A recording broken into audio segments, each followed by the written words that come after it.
आवाज त्यांचा चालू राहू द्या. हा बा एनी सेक्शुअल रिप्रोडक्शन ऑर्गॅनिझम्स, कोणते आपण सेक्शुअल रिप्रोडक्शन ऑर्गॅनिझम जर घेतला असेल, these reproduction organisms can be goes in that is the 2 stages. कोणत्याही सेक्शुअल रिप्रोडक्शन ऑर्गॅनिझम मध्ये ह्यांना 2 स्टेजेस मधून जावं लागत असते. बा कुठले 2 स्टेजेस आहेत यांच्यामध्ये? एक स्टेज आहे याला आपण म्हणतो ज्युव्हेनाइल स्टेज. कुठली स्टेज आहे यांच्यामध्ये? किंवा ज्युव्हेनाइल फेज किंवा स्टेज म्हणा. आणि दुसरे यांच्यामध्ये दिलेले जे स्टेज आहे आपल्याला reproductive maturity phase. Reproductive rather maturity phases द्या किंवा मॅच्युरिटी स्टेज त्याला आपण म्हणतो यांच्यामध्ये. कोणताही सेक्शुअल रिप्रोडक्शन ऑर्गॅनिझम असेल तर त्यांना 2 फेजेस मधून जावं लागत असेल. कुठले 2 फेजेस आहेत? तर पहिली जी फेज आहे त्याला आपण किंवा स्टेज म्हणतो, ह्याला ज्युव्हेनाइल फेज किंवा ज्युव्हेनाइल स्टेज. आवाज येतोय का? हो संचित, संचित, अरे संचित भाई आवाज येतोय? ठीक आहे, सोडून द्या. हा ज्युव्हेनाइल फेज मध्ये काय केलं असतं त्यांच्यामध्ये? In this that is the phase the organisms there it is only physical growth it is takes place. Physical growth takes place कुठून? From that is share birth is there. जन्म झाला. आता जे आपण पाहिलं याच्यामध्ये प्री रिप्रोडक्टिव्ह रेडिशर स्टेज कुठून कुठपर्यंत असते यांच्यामध्ये? 0 to 14 0 to 14 years are there, म्हणजे ही ज्युव्हेनाइल स्टेज आहे. आता ह्या स्टेज मध्ये काय केलं असतं? There is only physical growth of rather organism takes place. आता फिजिकल ग्रोथ मध्ये काय केलं असतं यांच्यामध्ये? इथं they does not reproduces any sexually. इथं कुठल्या प्रकारचे गॅमेट तयार केले जात नाहीत.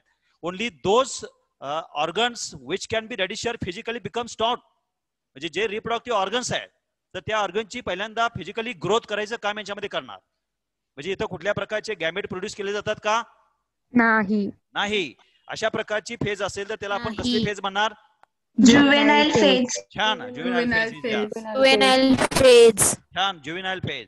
अँड द रिप्रोडक्टिव्ह फेज याच्यामध्ये in this phase which are going to be attend after completion of the physical growth is there. आता पूर्ण फिजिकल ग्रोथ झाली. आता त्याच्यानंतर दोज म्हणजे रिप्रोडक्टिव्ह ऑर्गन्स वगैरे वेल डेव्हलप्ड झाले. And due to the effect of hormones these organs which are become the mature. त्याच्यानंतर हे रिप्रोडक्टिव्ह ऑर्गन्स मॅच्युअर झाले. म्हणजेच in this phase the organisms which are going to be attain the capacity to produce its gametes are there. म्हणजे एकदा त्यांची growth पूर्ण झाली that can be leads into the activity of the sex organs are there. म्हणजे physical growth पूर्ण झाल्यानंतर पुन्हा maturity आली तर त्या मॅच्युरिटी स्टेज मध्ये these organs are having the ability to produce additional gametes are there. आता आपण हे सेक्शुअल रिप्रोडक्शन सगळे ऑर्गॅनिझम घेणार, त्यामध्ये मेल असेल फेमेल असेल सगळेच यांच्यामध्ये. येते लक्षात? म्हणजे कोणत्याही सेक्शुअल रिप्रोडक्शन ऑर्गॅनिझमला किती फेजेस मधून जावं लागतंय? 2 फेजेस मधून. बरोबर. पहिली फेज कोणती? Juvenile phase. हा, जुवेनाइल फेज. आणि दुसरी फेज कोणती आहे? Reproductive maturity phase. Correct, reproductive rather maturity phase is there. बरोबर.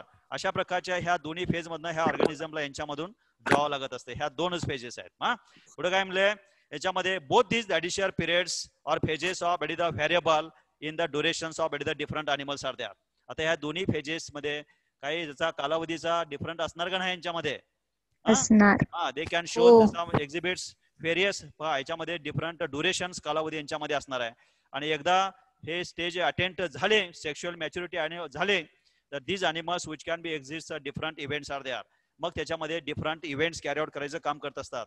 तर आपण फक्त काय बघतोय? Any sexual reproduction organism it can goes that is the 2 stages और 2 phases are there, juvenile phase and reproductive maturity phase.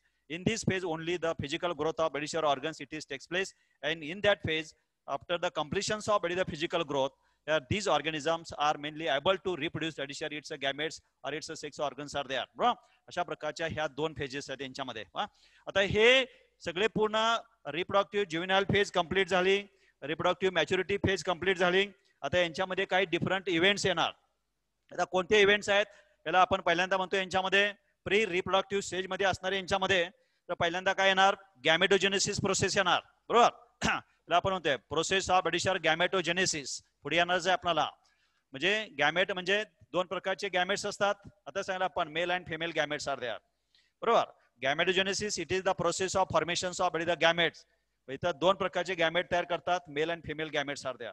पहिल्यांदा ही गॅमेटोजेनेसिस. मग इथे आपल्याला पुढील एक स्पर्मॅटोजेनेसिस आणि ओजेनेसिस. मेल मध्ये असेल तर त्याला स्पर्मेटोजेनेसिस, फिमेल मध्ये असेल तर oogenesis. oogenesis, छान. परत याच्यामध्ये एकदा गॅमेट तयार झाला ते गॅमेट ट्रान्सफर करायचं काम करणार. म्हणजे सेक्शुअल रिप्रोडक्शन ऑर्गॅनिझम मध्ये कशा प्रकारचा इव्हेंट्स असतो, कशा प्रकारचा सिक्वेन्स असतो, हा तर तो सिक्वेन्स आपण यांच्यामध्ये बघतोय. तर पहिला सिक्वेन्स आहे यांच्यामध्ये प्रोसेस ऑफ गॅमेटोजेनेसिस म्हणजे प्री फर्टिलायझेशन, म्हणजे फर्टिलायझेशन व्हायच्या अगोदर काय तयार करणार, gametes, गॅमेट तयार gametes, करणार. करेक्ट आहे. मग आता गॅमेट तयार झाले तर ते गॅमेट्स काय करायचं काम करणार, गॅमेट Transfer. ट्रान्सफर करायचं काम करणार. बरोबर. हा आता ते कसे काय गॅमेट ट्रान्सफर होतील ते पुढे येईल आपल्याला. आता हे गॅमेट्स ट्रान्सफर झाले की काय करणार, पुढची प्रोसेस काय यांच्यामध्ये आपल्याला फर्टिलायझेशन. कुठली प्रोसेस येईल आपल्या यांच्यामध्ये, फर्टिलायझेशन. fertilization, फर्टिलायझेशन म्हणलं की इथं दोन्ही प्रकारचं गॅमेट्स येणार, union of both male and एडिशर फिमेल. female gametes, बरोबर. इथं आपल्याला येणार यांच्यामध्ये त्या प्रोसेसला म्हणतो आपण fertilization, fusion of both male and female gametes are there. हे झालं प्री फर्टिलायझेशन. आणि एकदा फर्टिलाइज झाल्यानंतर पुढच्या जी चेंजेस असतात that is called as the post fertilization changes are post there. fertilization, हा ते कुठले चेंजेस आहेत ते, Formation of zygote and formation हा. of आता zygote, फर्टिलायझेशन झालं, हे झाल्या प्री फर्टिलायझेशन म्हणजे फर्टिलायझेशनच्या अगोदरपर्यंत. आफ्टर फर्टिलायझेशन त्याला आपण म्हणतोय पोस्ट फर्टिलायझेशन चेंजेस. आता इथं एकदा फर्टिलाइज झालं की फॉर्मेशन ऑफ काय होणार यांच्यामध्ये, झायगोट तयार होणार. zygote, हा झायगोट तयार होणार. Zygote it undergo that is the embryogenesis. हा आता ह्या झायगोटचा परत यांच्यामध्ये ब्लास्टुला, यांच्यामध्ये परत इथं क्लेवेज तयार होणार. हा इथं पहिल्यांदा स्टेज येणार इथं मोरुला, पुढे येणार आपल्याला सगळं मोरुला. परत इथे याच्यामध्ये येणार क्लेवेज स्टेज येणार. क्लेवेज आले की परत इथं ब्लास्टुला येणार, ब्लास्टोलेशन. आणि परत येणार यांच्यामध्ये गॅस्ट्रोलेशन किंवा gastro. Different stages of the development. आणि हे डेव्हलपमेंट कितीपर्यंत आहे, up to that is the 3 germ layers. कितीपर्यंत आहे यांच्यामध्ये आपल्याला, up to 3 germ layers, हा पुढे येईल आपल्याला व्हॉट इज द फेट of 3 germ layers. 3 germinal layers पर्यंत याच्यापर्यंत आपल्याला हा एम्ब्रिओ फॉर्मेशन होतो यांच्यामध्ये. बरोबर. आणि अशा प्रकारचा हा इव्हेंट या ऑर्गॅनिझम मध्ये फाइंड आउट होतो. आणि पुढे दिले आपल्याला sexually reproducing animals show the various breeding patterns are there. आता सेक्शुअल रिप्रोडक्शन ऑर्गॅनिझम मध्ये वेगवेगळ्या प्रकारचा ब्रीडिंग पॅटर्न्स दाखवतात. Some of this organism they are seasonally breeders. Seasonally ऋतूनुसार, बरोबर बरोबर. ऋतूनुसार, हा ऋतुमानानुसार. ऋतूनुसार, हा तिथे दिलेत बघा एक्झाम्पल आहे यांच्यामध्ये, गोट्स आहेत, शिप्स आहेत, rather, donkeys. These are known as seasonal breeders. while some of these organisms they can be continuous breeders are there. Human and some other animals, apes असे जर घेतले त्याला आपण continuous breeders, they can breed that is the throughout the years are there. हे sexual reproduction in animals मध्ये बघतो आपण. आता ऍक्च्युअल पुढे प्रोसेस आपण बघणार यांच्यामध्ये ह्युमन रिप्रोडक्शन आर देअर. काय ह्युमन रिप्रोडक्शन मध्ये बघा इथं हा सिक्वेन्स काय वेळा विचारतील आपल्याला 2 मार्काला. Arrange the following sequence rather. Pre reproductive fertilization आणि पोस्ट रिप्रोडक्शन फर्टिलायझेशन मध्ये हा सिक्वेन्स सुद्धा यांच्यामध्ये विचारतील. बरोबर. तर पुढे काय दिलंय, ह्युमन रिप्रोडक्शन मध्ये humans are sexually reproducing organism. The process of reproduction involves the various sequential stages. बघा आता कोणकोणत्या स्टेजेस आहेत यांच्यामध्ये, तर ह्या सुद्धा स्टेजेस विचारतील. पहिली स्टेजेस कुठली दिल्या, Gametogenesis. gametogenesis, हा मगासारखंच आहे गॅमेटोजेनेसिस. दुसरे कुठल्या यांच्यामध्ये, insemination, इनसेमिनेशन्स आर देअर. बरोबर, inseminations are there. Third event कोणता दिला यांच्यामध्ये, internal fertilization, बरोबर, इंटरनल फर्टिलायझेशन. Internal fertilization. पुढं fourth event zygote formation, zygote formation. बरोबर, एम्ब्रिओजेनेसिस आणि गॅस्ट्रुलेशन्स अँड पार्च्युरेशन. इथं आपल्याला झायगोट फॉर्मेशन. बरोबर. पुढं एम्ब्रिओजेनेसिस, एम्ब्रिओजेनेसिस. पुढं एम्ब्रिओजेनेसिस नंतर Gestation. हा जेस्टेशन पिरियड्स. बरोबर, जेस्टेशन पिरियड्स. आणि पुढचं काय दिलं याच्यामध्ये, पार्च्युरेशन. maturation, हा हे सिक्वेन्स विचारतील. आता पहिल्यांदा गॅमेट तयार होण्याची प्रोसेस. ह्युमन रिप्रोडक्शन मध्ये गॅमेट तयार होणार, त्या प्रोसेसला म्हणतो गॅमेटोजेनेसिस. आता गॅमेट तयार झालं, इनसेमिनेशन म्हणजे during the process of mating both this male and females how this gametes are transferred, त्या प्रोसेसला म्हणायचं इनसेमिनेशन आर देअर. आता एकदा गॅमेट ट्रान्सफर झाले तर त्यानंतरची प्रोसेस होणार इंटरनल फर्टिलायझेशन. ते आता पुढे येईल आपल्याला. गॅमेट्स कसे ट्रान्सफर करतात, ते फर्टिलायझेशन कुठं ऍक्च्युअल साईट असते तर त्याला इंटरनल फर्टिलायझेशन. दोन्ही बोथ अँड मेल गॅमेटचं फर्टिलायझेशन झालं, त्या ठिकाणी डिप्लॉइड झायगोट तयार करायचं काम करत असतात. बरोबर. आता zygote it undergoes the process of, आता तिथे होणार क्लेवेज. पहिल्यांदा मोरला स्टेज, क्लेवेज मोरला, परत ब्लास्टुलेशन, गॅस्ट्रुलेशन अशा स्टेजेस येणार. त्याला त्या स्टेजेसला म्हणतो आपण एम्ब्रिओजेनेसिस.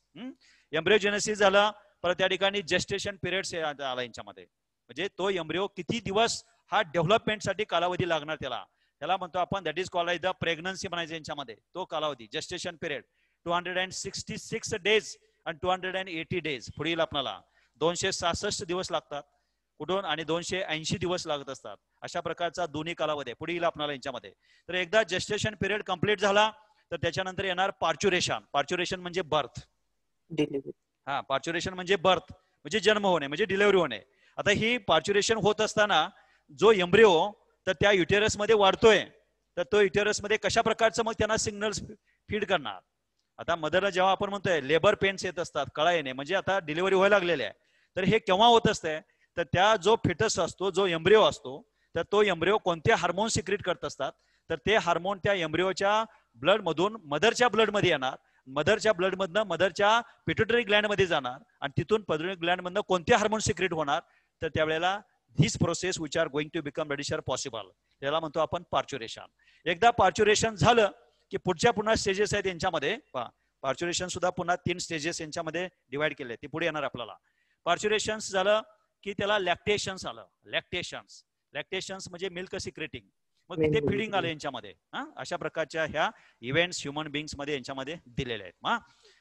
कसे काय वेळेला हा सिक्वेन्स सुद्धा विचारतील, find out the correct sequence in that is in the human reproduction are there. अशा प्रकारचा हा सिक्वेन्स आहे. मगाचा सुद्धा तो सिक्वेन्स यांच्यामध्ये विचारतील काय वेळेला, सीईटीला सुद्धा याच्यामध्ये विचारतील, किंवा 2 मार्काला सुद्धा आपल्याला प्रश्न विचारतील.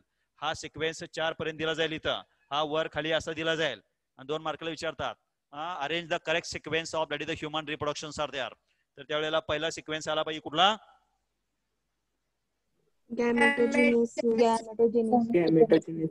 बोलो चला, गॅमेटोजेनेसिस. दुसरा insemination, internal fertilization, zygote formation, embryogenesis. Zygote formation, embryogenesis, छान छान, बरोबर. अशा प्रकारचा सिक्वेन्स यांच्यामध्ये दिलेला आहे. वा, पुढचा पॅराग्राफ काय सांगतोय बघा. The gametes both rather sperm and egg. आता तिथं गोनॅड म्हणलं आपण, ह्युमन रिप्रोडक्शन्स मध्ये जे गॅमेट्स असतात, these gametes which are going to be produced by that is the respective that is the gonads are there. आता त्या गोनॅड्स मधून ते आपल्याला यांच्यामध्ये हे गॅमेट तयार करायचं काम करणार. आता गोनॅड्स 2 प्रकारचे यांच्यामध्ये, इथं मेल, मगाचं जे आहे सारखं याच्यामध्ये मेल अँड फिमेल्स. आता मेल मध्ये गोनॅड म्हटलं तर त्याला काय नाव देणार आपण, गोनॅड म्हणजे reproductive organ. The 2 types of gonads are there. Male मध्ये जे गोनॅड असते म्हणजे रिप्रोडक्टिव्ह ऑर्गन्स म्हणजे कोण आहे, टेस्टीज. फिमेल मध्ये यांच्यामध्ये घेतला ओव्हरी. आता हे टेस्टीज म्हणजे याच्यामध्ये गॅमेट तयार करायचं काम करणार. त्या गॅमेट्सला नाव काय दिलं यांच्यामध्ये, स्पर्म. आणि यांच्यामध्ये जे गॅमेट तयार करतात त्याला नाव दिले काय, ओव्हा और करेक्ट. यांच्यामध्ये अशा प्रकारचे हे गॅमेट्स आहेत. पुढे म्हणलंय the sperms and eggs are produced by the primary sex organs, testes in male, ovaries in females. Organs other than the testes and the ovaries are called redishar secondary sex organs are there. म्हणजे ovary आणि testis सोडले बाकीचे सगळे जे organs असतात ते पुढे येईल आपल्याला, तर त्याच्यामध्ये त्याला म्हणतो आपण secondary sex organs are there. कुणाचे male and females are there. Male and females can be eventually differentiated by certain specific features are there. हे बोथ मेल अँड फिमेल हे दोन्ही सेक्स ऑर्गन सोडून काय ॲक्सेसरी सेक्स ऑर्गन्स असतात, आणि हे both male and females they can be differentiated externally by some that is the features are there. तर त्या कॅरेक्टरला आपण म्हणतोय secondary sexual character or also called as sexual dimorphic character. काय म्हणायचं, secondary sexual characters or sexual dimorphic characters. Correct. Secondary sexual characters or sexual dimorphism character. इथे सुद्धा 2 मार्कला विचारतील. What are these sexual dimorphism characters in case of addition males and females are there? Male and females मध्ये externally कसं how they are going to be differentiate sexual dimorphic characters are there. आता कोणते आहेत हे sexual dimorphic characters? हा, तर हे कशाचा इफेक्ट असतो? It is the effect of additional hormones. दिलेलं नाही पुढील आपल्याला. हा संप्रेरकाचा इफेक्ट असतो. आपल्या बॉडीमध्ये असणारी पिट्युटरी ग्लँड्स आणि अदर जे ऑर्गन्स आहेत इंडोक्राइन ग्लँड्स, तर त्यांच्यापासून निर्माण होणारे जे हार्मोन्स आहेत, तर त्या हार्मोनचा इफेक्ट ह्या बॉडीवरती होतो. त्यामुळे असे secondary sexual dimorphism character show करत असतात. मेल मध्ये it shows the presence of एडिशर beard and mustaches. By beard and mustaches म्हणजे दाढी मिशी. हा दाढी मिशी. गाडी. दाढी. छान छान. हा छान. दाढी मिशा यांच्यामध्ये निर्माण होणे बरोबर आहे. तिथे दिलेत बघा character. In males presence of beard and mustaches, hairs on the एडिशर चेस्ट. हे त्याच्यामध्ये बियर्ड येणे, मुस्टॅचेस येणं, दाढी मिशा येणे. On the chest region the presence of the hairs are there. बरोबर आहे. मस्क्युलर बॉडी, पिळदार शरीरयष्टी निर्माण होणे बरोबर. इनलार्ज्ड लॅरिंग्स म्हणजे हा जो साऊंड बॉक्स असतो त्याला ऍडम्स ऍपल म्हटलेला आहे. Adam's apple it is known as the sound producing organ. It is going to become enlarged, मोठा होत असतो यांच्यामध्ये. हे झाले sexual second character in males. Females मध्ये खाली दिलेत बघा.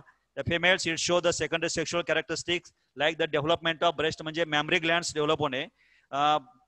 जे ब्रॉडर पेल्विक म्हणजे इथलं जे असतो हा पेक्टोरल गर्डर आणि इथला ही बोन्स मधला जे असणार हे pelvic girdle, they are become that is the broader and that is highs, that is the voice become that is highly pitched voice. हे these are the some of. आणि menstrual cycle start होणे. अशा प्रकारचे हे secondary sexual characteristics they are shows in case of that is the both male and females are there. म्हणजे जे male and females they are externally differentiated of some characters. These characters are known as secondary sexual characters or also called as sexual dimorphic characters. Sexual dimorphic characters म्हणलेलं आहे त्यांना. ठीक आहे. जर इथे विचारतील बा कोणत्याही सेक्शुअल रिप्रोडक्शन करणाऱ्या ऑर्गॅनिझमला किती स्टेप्स मधनं जावं लागतंय? 2 steps. हा, एक ज्युव्हेनाइल फेज किंवा ज्युव्हेनाइल स्टेप आणि दुसरा मॅच्युरिटी फेज. छान बरोबर. आणि सेक्शुअल रिप्रोडक्शन ऑर्गॅनिझम इथं पिरियड ऑफ 2 व्हेरिएशन, एक सीजनल ब्रीडर्स आणि कंटिन्युअस ब्रीडर्स असतात यांच्यामध्ये बरोबर. ठीक आहे. आता पुढं तर ऍक्च्युअल सिस्टीम आपण यांच्यामध्ये बघणार आहे. Mail reproductive system. काल तुम्हाला मी रात्री ही सिस्टीमची सगळी लिखाणाच्या स्वरूपात पाठवले बघा. मिळाले काय? मिळाले का नाही? मेल रिप्रोडक्टिव्ह सिस्टीम डायग्राम आणि त्यांचे कोणते पार्ट्स आहेत काय आहेत हे सगळं त्यांच्यामध्ये पाठवले बघा. मिळालेत का सगळ्यांना? बाकीचे 4 जणच बोलतेत बघा. हा हा मिळाले सगळ्यांना? बर. आता बघूया आपण काय.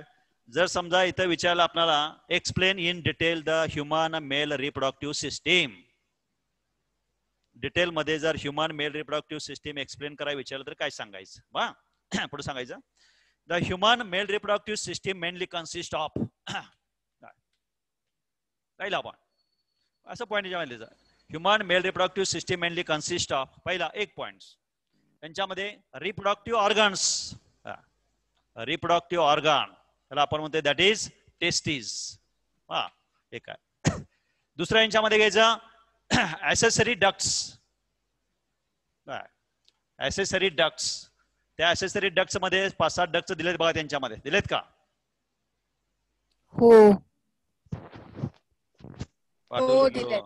आहे का नाही? पुढं ऍसेसरी ग्लँड्स. ऍसेसरी ग्लँड्स. ऍसेसरी म्हणजे सहाय्यक. ऍसेसरी ग्लँड्स मध्ये इथे दिले आपल्याला सेमायनल वेसिकल. होय नाही? Prostate Gland. दिले आपल्याला कॉपर्स ग्लँड. दिले का?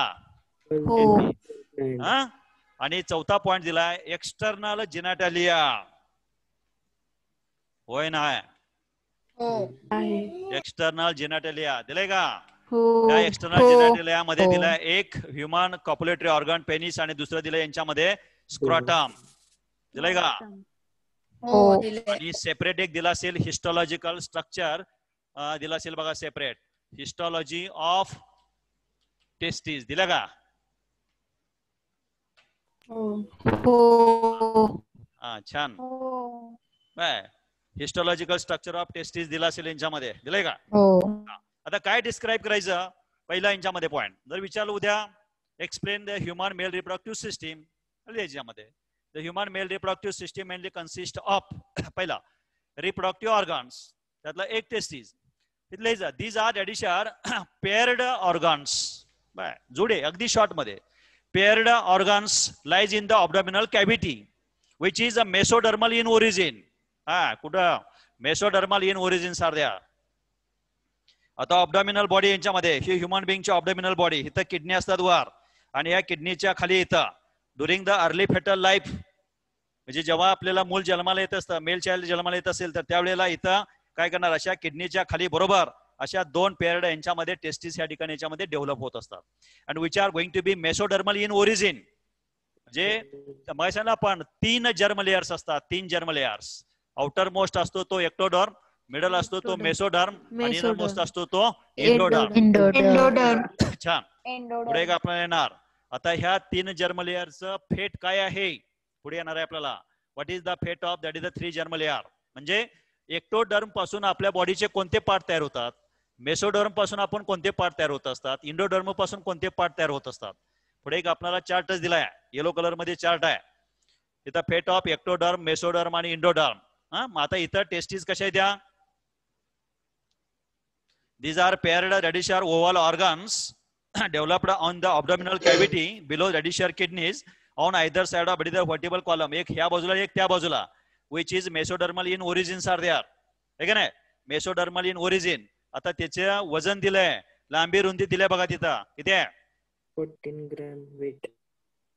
4 to 5 centimeter. 4 to 5 centimeter long. 5 centimeter long. 2 to 3 centimeter wide. 3 हाँ. centimeter 3 wide. centimeter 3 centimeter thick. बस बस हा हा हे त्याच्यामध्ये लिहायच. आता ह्या टेस्टीज काय होतात during the early fetal life. जेव्हा अर्ली फेटल लाईफ असेल तर त्यावेळेला ह्या किडनीच्या खाली यांच्यामध्ये अशा 2 टेस्टीज या ठिकाणी तयार होणार. आता ह्या टेस्टीज केव्हा येणार आफ्टर डॅडिशर 7th month बिफोर पार्च्युरेशन. या पुस्तकात दिलेलं नाही आपल्या. म्हणजे आता एम्ब्रिओ डेव्हलप व्हायला लागलेला आहे पूर्ण वाढ झालेली आहे.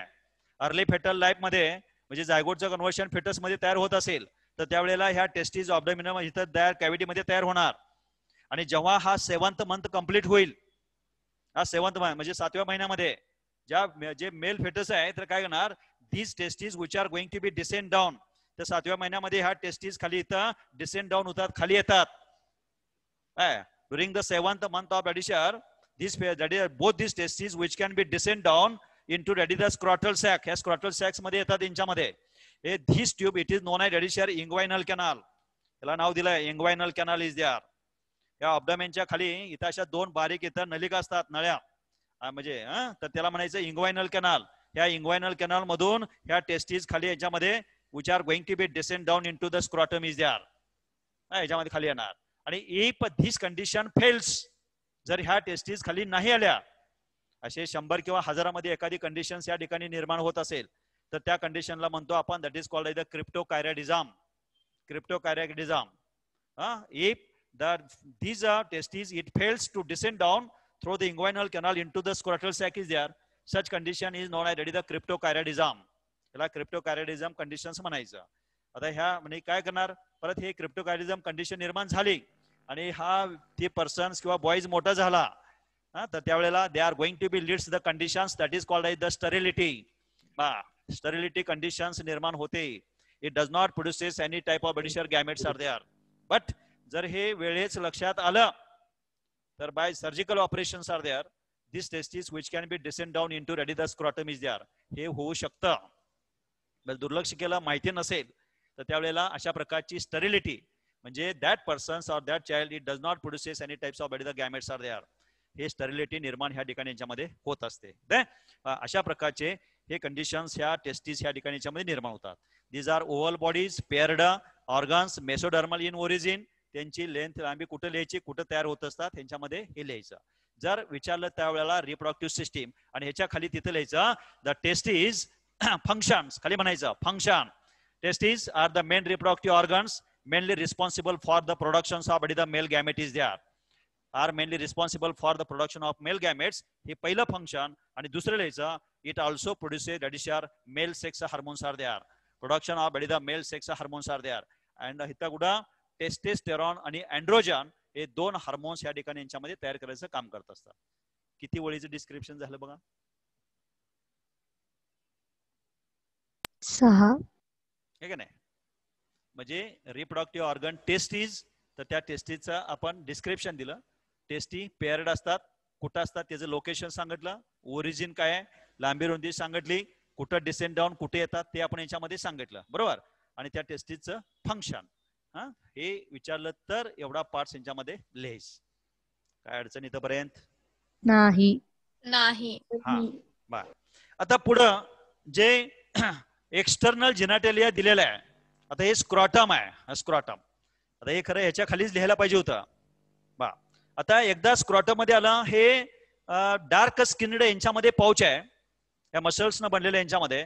तर ह्या टेस्टीज एकदा ह्या स्क्रॉटम सॅक मध्ये आल्या तर काय करणार, they are divided into right and left lobe is there. Scrotum मध्ये राईट अँड लेफ्ट लोब असतात यांच्यामध्ये. तर ह्या testes they are going to be descend down. इथं हे स्पर्मॅटिक कॉर्ड्स असतात आणि या स्पर्मॅटिक कॉर्ड्स मध्ये इथं टेस्टीज अटॅच आहेत. And they can rest on the डिशर स्क्रॉटम मेम्ब्रेन. तर त्याला म्हणतो इथं जे मेम्ब्रेन्स असतं याला म्हणायचं गुबर्नॅक्युलम. टेस्टीज डिसेंड डाऊन झाल्या इंग्वायनल कॅनल मधून, ह्या स्पर्मॅटिक कॉर्ड आतमध्ये गेल्या scrotal sac. Scrotal sac it is the dark skinned pigment pouch असते. तर हे आउटसाइड द बॉडी. तर यांच्यामध्ये गुबर्नॅक्युलम वरती ह्या टेस्टीज रेस्टिंग असतात, ह्या अशा याच्यामध्ये हँग होणार. इथं खाली गुबर्नॅक्युलम. तर इथं धीस स्क्रॉटल सॅक्स काय याचं फंक्शन्स आहे, फॉर द प्रोसेस ऑफ लेशर gametogenesis this scrotal sac it requires radishar 2 to radishar 3 degrees Celsius less temperature than that of our body temperature. What is the significance of that is the scrotal sac is there. Scrotal sac चं काय functions आहे? Here these scrotal sacs it is mainly responsible for the productions of gamete. कसा? But it required radishar, ह्याला आपण म्हणतोय thermoregulator organ. Thermoregulator organ. Thermo temperature. heat. Temperature. हे heat regulate करायचं काम करणार. कशासाठी? कारण का आपल्या बॉडीचं जे नॉर्मल टेम्परेचर असतंय, किती टेम्परेचर आहे? 37.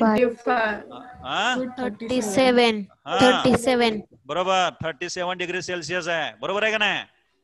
नाही. 37. करेक्ट, लक्ष आहे बरं तुमचं. बरोबर, 37 डिग्री सेल्सिअस. मग एवढ्या बॉडीचं टेम्परेचर असेल तर त्यापेक्षा 2 ते 3 डिग्री सेल्सिअस लेस टेम्परेचर लागतंय, बरोबर. कारण कशासाठी? For the production of gametes. आता गॅमेट कुठे तयार करणार? टेस्टीज मध्ये. मग आपल्या शरीराचं 37 डिग्री सेल्सिअस टेम्परेचर असेल तर त्याच्यापेक्षा 2 ते 3 डिग्री सेल्सिअस लेस टेम्परेचर लागतंय हे गॅमेट प्रोडक्शन होण्यासाठी. म्हणून that testes it is present outside that is your body. म्हणून ह्याला एक्सटर्नल जेनाटेलिया म्हणलं. एक्सटर्नल म्हणजे बाहेर, की अशा प्रकारचं एक पाऊच आहे, डार्क स्किन्ड पाऊच आहे यांच्यामध्ये, त्याला scrotum. It acts as a thermoregulator organ. That means it requires 2 to 3 degrees Celsius less temperature than that of this body temperature for the production of gametes. म्हणजे what is the actual temperature required for the production of gamete is 2 to 2.5 degrees Celsius. 35 degrees Celsius. Less than normal body temperature. नाही बघा, एकाने आता सांगितलं बरोबर बघा. 35 degrees Celsius. छान. 34 to 35 degrees Celsius temperature. काय? What is the actual temperature required for the productions of male gametes? असा प्रश्न विचारला होता मी. आता नॉर्मल बॉडी टेम्परेचर किती आहे? 37. मग त्यापैकी 2 ते 3 degree 37. Celsius. 34 to 35. 34 to 35. 34 to 35. परत एकदा बोला, पुढचा आवाजच येत नाही तुमचा. 34 to 35 degrees Celsius. 34 to 35 degrees Celsius. आता तुम्ही म्हणणार हे एखादा उद्या एखादा असा प्रश्न विचारला असेल, the actual temperature required for the production of male gamete is, आणि इथं आपल्या पुस्तकात दिलेलं नसते. तुम्ही म्हणणार आपल्या पुस्तकात दिलेलं नाही, तर त्यावेळी आपल्याला फाइंड करता हे माहिती पाहिजे आपल्याला.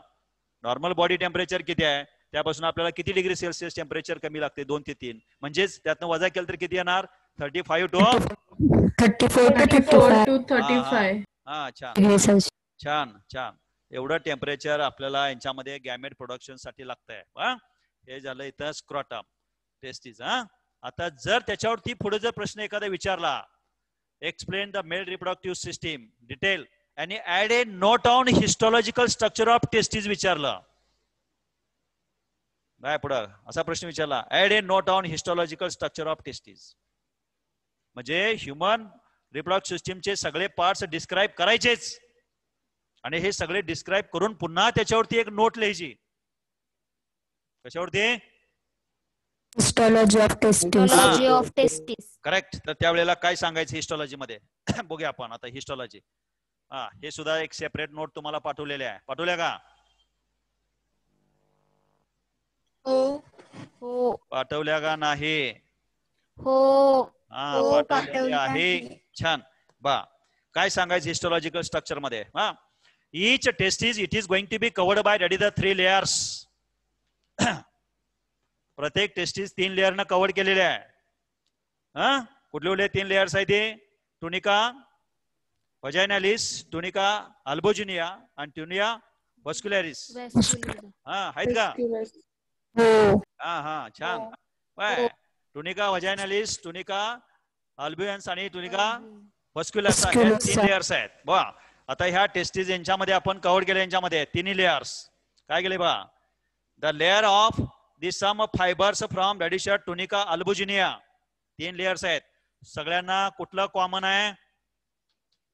टुनिका. सगळ्याला कॉमन काय आहे?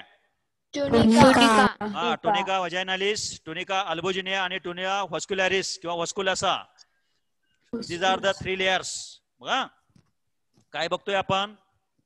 हिस्टॉलॉजी of Histology of testis. Histology of testis. थांबा थांबा थांबा. अहो मोहिते काय बघतोय आपण? हिस्टॉलॉजिकल स्ट्रक्चर ऑफ टेस्टिस बघतोय. हे आपण जर ऍड नोट ऑन विचारलं तर त्यावेळेला सांगायचं each testis it is going to be covered by किंवा laid by ready the 3 layers. 3 layer ना आउटर आपल्याला टुनिका व्हाजायनालिस, टुनिका सेकंड, टुनिका अल्बुजिनिया आणि टुनिका व्हस्क्युलसा एवढं सांगायचं. बघा पुढं the fibres from outer layers tunica albuginea. Tunica albuginea layers मध्ये काही फायबर्स आतमध्ये येतात कुठं? टेस्टिस मध्ये. And so they are going to make रेडिशन ए नंबर ऑफ रेडिशर सच ए ट्युब्युलर रेडिशर असे लोब्युल्स तयार करायचं काम करत असतात.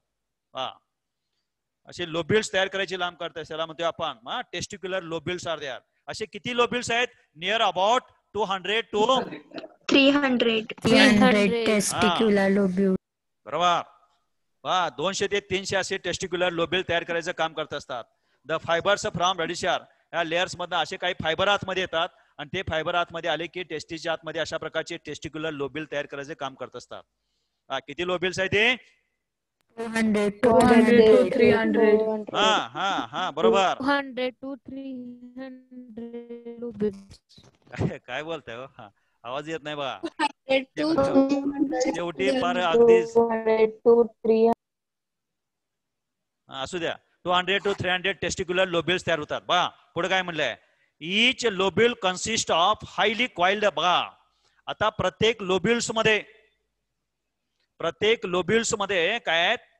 1 to 4. 1 to 4. 1 to 4. 1 to का म्हणलं नाही मी? 1 to का? 1 to 4. 1 to का नाही? 1 ते 4. अच्छा. छान छान. बघा पुढं काय म्हणलंय? इच लोब्युल्स. आपण हिस्टॉलॉजिकल स्ट्रक्चर बघतोय टेस्टिसचा. इच लोब्युल्स कन्सिस्ट ऑफ रेडिशर 1 to 4. 1 ते 4. ए मायक्रोस्कोपिक रेडिशर structures that is called the seminiferous tubules. काय म्हणले त्यांना? Seminiferous tubules. छान छान. बघा किडनी मध्ये असते त्याला काय म्हणायचं? युरिनिफेरस ट्युब्युल्स. किडनी मध्ये असतात त्याला म्हणायचं युरिनिफेरस ट्युब्युल्स. ह्याच्यामध्ये असेल टेस्टिस मध्ये असतात त्याला म्हणायचं seminiferous tubules. It is the structural and functional unit of testis. हे काय आहे टेस्टिसचं? Structural and functional unit. Correct. Brain मध्ये असेल न्यूरॉन्स. हे structural and functional unit of brain. Uriniferous tubules, it acts as a structural and functional unit of kidney. These are microscopic coiled structures present in the testes called as seminiferous tubules. Acts as a structural and functional of addition testes. येते लक्षात? असे microscopic structures असतात त्यांच्यामध्ये. Each lobules consist of 1 to 4 a microscopic coiled structure that is called as the seminiferous. Tubules. Seminiferous Tubules. हे structural आणि functional unit कोणाचं आहे? Testes. हा, लक्षात घ्या. आता पुढं तर हा छान. तर त्या सेमिनिफेरस ट्युब्युलची जी इंटरनल वॉल असते, आतील lining, the inner lining of seminiferous tubules it is lined by a cuboidal germinal epithelial cells. Cuboidal germinal epithelial cells अशा मायक्रोस्कोपिक ट्युब्युल्स असतात. ह्या 1 ते 4 ह्या मायक्रोस्कोपिक ट्युब्युलच्या आतली जी लाइनिंग असते हे क्युबायडल जर्मिनल इपिथेलियल सेल्स न लाइनिंग केलेलं असते. आणि ह्या जर्मिनल इपिथेलियल सेल्सचा आपण जर हा टीएस घेतला, they can shows in this manners. बघा इथं आता आपण टीएस दाखवतोय. टीएस मध्ये हे जे स्ट्रक्चर आहे हे सेमिनिफेरस ट्युब्युलचं स्ट्रक्चर आहे यांच्यामध्ये. पहा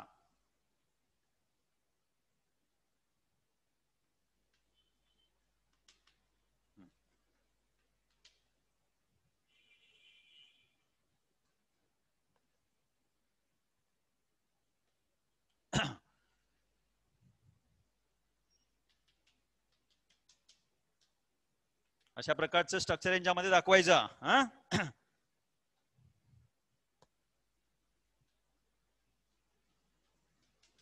आता ब्लड वेसल्स वगैरे ह्या नर्व्स सगळ्या आतमध्ये ह्या आलेल्या असतात. हे सिमिलर लाइनिंग यांच्यामध्ये अशी लाइनिंग यांच्यामध्ये दाखवायची. इथं एकदा प्रश्न विचारला होता, sketch and label that is TS of testes. एकदा प्रश्न विचारला होता बोर्डाला. कसं विचारला होता प्रश्न बघा, sketch and label the TS of testes. तर पोरांना कॉम्प्लिकेटेड झालं आणि प्रत्येक भुसकाळात पडले आणि त्यांनी सांगितलं टीएस ऑफ टेस्टीज. त्यांनी सांगितलं आउट ऑफ सिलेबस, लिहा आउट ऑफ सिलेबस. एकाने एकाला दुसऱ्याला लिहा आउट ऑफ सिलेबस असं दिलं आणि 0 मार्क्स पडले. आता आउट ऑफ सिलेबस हे काय सिलेबसच्या बाहेरचं आहे का? नाही. हा, आता प्रश्न टीएस ऑफ टेस्टीज विचारला होता. मग आपल्याला लक्षात यायला पाहिजे टेस्टीजच्या आतमध्ये जर असा सेक्शन घेतला तर याच्यामध्ये 200 ते 300 लोब्युल्स असतात आणि त्या लोब्युलच्या आतमध्ये मायक्रोस्कोपिक स्ट्रक्चर असतं, त्याला म्हणतो सेमिनिफेरस ट्युब्युल्स. आणि टीएस त्या टेस्टीजचा असा जर टीएस घेतला तर त्या ह्याच्या टीएसच्या टेस्टीज मध्ये सेमिनिफेरस ट्युब्युलचा टीएस मध्ये कसं येणार? गोलच येईल का नाही? बघ, म्हणजे साधी डायग्राम असताना सुद्धा ले आउट ऑफ सिलेबस एकाच एक ऐकून तिथे दिले आपल्याला टीएस ऑफ टेस्टीज म्हणले का फिगर? हे लक्षात घ्या. तर हे टीएसचा टेस्टीजचा टीएस घेतल्यानंतर आतमध्ये असं स्ट्रक्चर दिसणार का? टेस्टीजच्या आतमध्ये असे सेमिनिफेरस ट्युब्युल्स आहेत, स्ट्रक्चरल आणि फंक्शनल मायक्रोस्कोपिक युनिट आहे. आणि मग ते टीएस घेतल्यानंतर अशा प्रकारचे हे सेमिनिफेरस ट्युब्युल्स दिसतात. द जर्मिनल इपिथेलियल सेल्स ह्या ज्या आहेत तर ह्या दाखवतात जर्मिनल इपिथेलियल सेल्स ह्या दाखवलेल्या. आणि जे कलर्ड दाखवलंय दिसते का कलर्ड? बुक मध्ये काय दिलंय? The inner lining of seminiferous tubules it is lined by cuboidal germinal epithelial cells. म्हणजे ह्या स्पर्मॅटोगोनिया. ह्या स्पर्मॅटोगोनिया पुढील आपल्याला याच्यामध्ये एक सिक्वेन्स येईल. Spermatogonia these are diploid in number.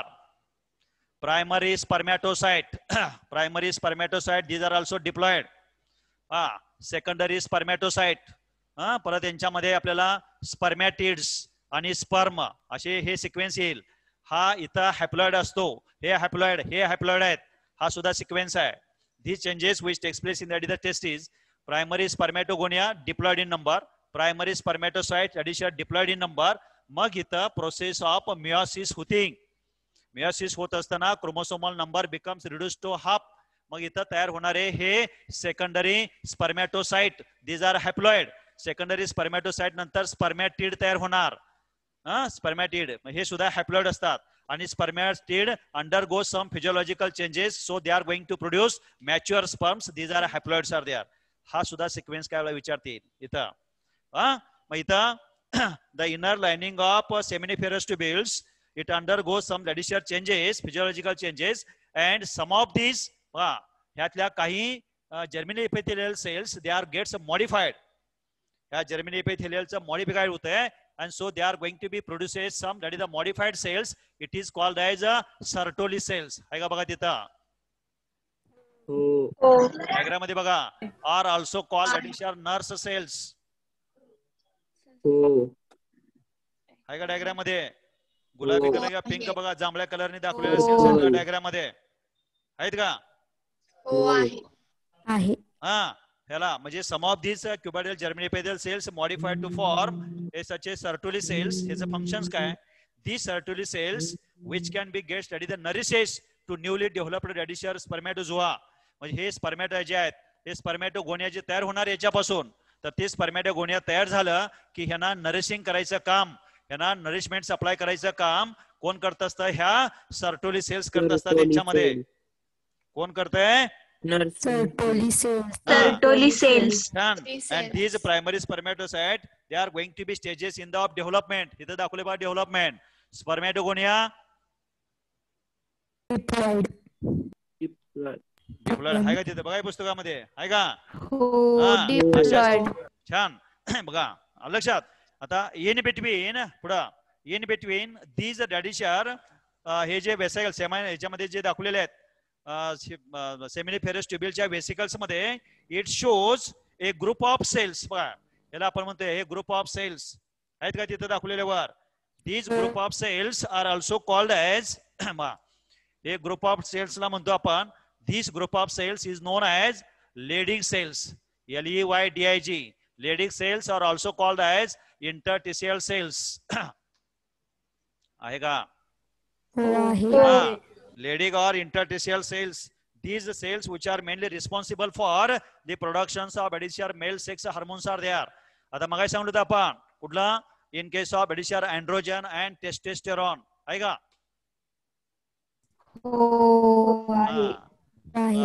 मगाशी टेस्टिसचं फंक्शन सांगितलं होतं.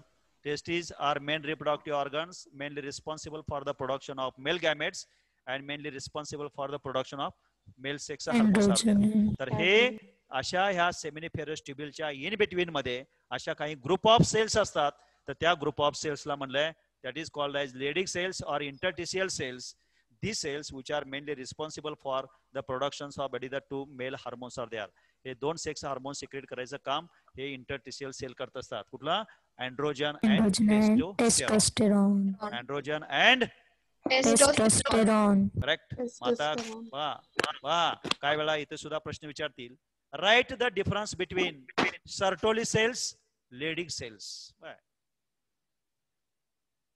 लक्षात येत नाही आपल्या? Write the difference between Sertoli cells, Leydig cells. पहिल्यांदा पोझिशन सांगायचं. Leydig cells, the Sertoli cells, these are the modified of cuboidal germinal cells lies inner lining of seminiferous tubules. These are the group of cells which lies in between the two seminiferous tubules, mainly responsible for that is nourishing the newly developed spermatogonia, mainly responsible for the productions of the male sex hormones. बस किती point? 2 point. Bye. हे झाला part, हे झालं structure. कोणाचं? Histological structure of Testes. Correct. Histological structure of Testes. मगाशी human male reproductive system mainly consist of male reproductive organ testis. टेस्टिसचे सगळं description दिलं, फंक्शन सांगितलं, परत स्क्रॉटलचं आपण फंक्शन सांगितलं, परत त्यांच्यामध्ये हिस्टोलॉजिकल स्ट्रक्चर घेतलं आपण. हे सगळं हिस्टोलॉजिकल स्ट्रक्चर सांगायचं आहे का? आणि आता दुसरा पॉइंट आपण काय सांगलो होता? Accessory correct. दोन ओळी देत आहे बघा, डिस्क्रिप्शन दिलेलं आहे बघा मी पाठवून. आहे का? अरे काय रे बोलत नाहीत लोक. Accessory duct. बघा इकडे आता ऍक्सेसरी डक्ट इन्क्लूड्स कोणामध्ये बघा. पहिला रेटेड टेस्टिस आहे का? ऍक्सेसरी डक्ट मध्ये येणार कुठला पार्ट येणार यांच्यामध्ये? रेटेड टेस्टिस नंतर वासा इफरन्सिया पुढं वासा इफरन्सिया नंतर इपिडायडमिस इपिडायडमिस डायमेन्शन नवा पुढं इपिडायडमिस नंतर वास डिफरन्स नंतर इजॅक्युलेटरी डक्ट नंतर करेक्ट बाय दोन छान आता इथं छान बा काय यांच्यामध्ये हे कॉर्ड्स आता इथं काय देणार बघा हे सगळे सेमायफेरस ट्युबिल्स इकडे डायग्राम आहे बघा 2.3 बघायचं 2.3 पान नंबर 02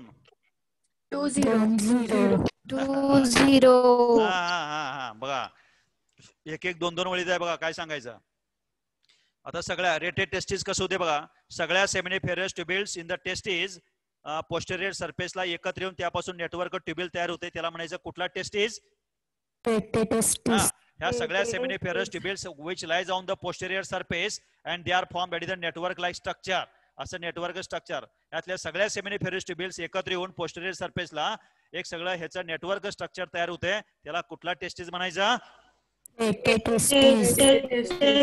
बस बस बस एवढं सांगायचं पुढं दुसरं दिलंय बघा आपल्याला व्हास डिफरन्स आहे का आता काय झालंय तर त्या सगळ्या रेटेड टेस्टिस पासून 12 ते 20 फाईन ट्युबिल्स अरेंज होत असेल पुढे म्हणले बा तिथं फ्रॉम द पुढे म्हणायचं vas deferens from rete testis there arises 12 to 20 तीच आहे का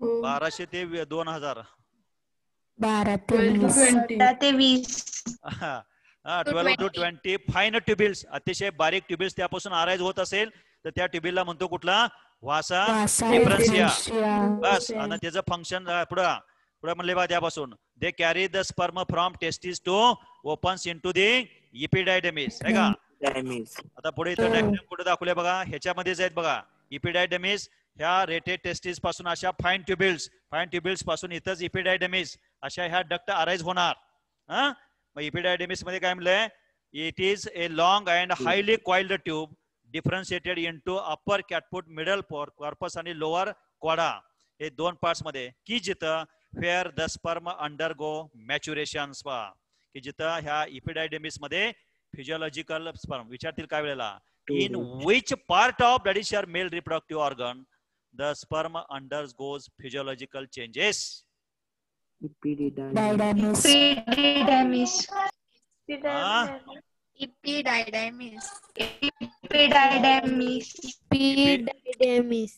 इपिडायमेन्शन्स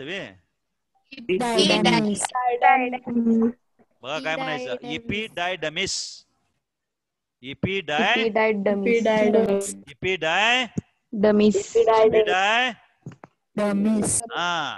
इपिडायडमिस की it is the part of male reproductive organ where the physiological changes in that is the sperm which go आता स्पर्म तयार होणार इथं सेमिनिफेरस ट्युबिल्स तिथून हे रेटेड टेस्टिस मधून येणार व्हास इफरन्सिया मधून येणार कुठं इपिडायडमिस मध्ये की जिथं त्या स्पर्मचं फिजिओलॉजिकल चेंजेस कॅरी आउट केलं जाणार आता त्याच्यानंतर एक कॉमन डक्ट अराइज होत असते तर ती कॉमन डक्ट म्हणजे पुढे दाखवले बघा वर डायग्राम आहे बघा कॅन युअर सेल्फ ती डायग्राम लेबलिंग म्हणले का त्याला नाव दिले बघा व्हासा इफरन्सिया यांच्यामध्ये ते व्हासा इफरन्सिया तिथून त्याच्यामध्ये निर्माण होते विच काय दिले बघा posteriorly after epididymis it leads to vasa efferentia which travels up to abdominal cavity and loops over the ureter आता इथं जे स्क्रॉटल सॅक्स आहेत मग जे ह्युमन बॉडी आहे इथं आपण इंग्वायनल कॅनल दाखवले होत्या आता इथं स्क्रॉटल सॅक्स आहे ह्या स्क्रॉटल सॅक्स मधून इथून ह्या रेटेड टेस्टिस सगळ्या एकत्र येऊन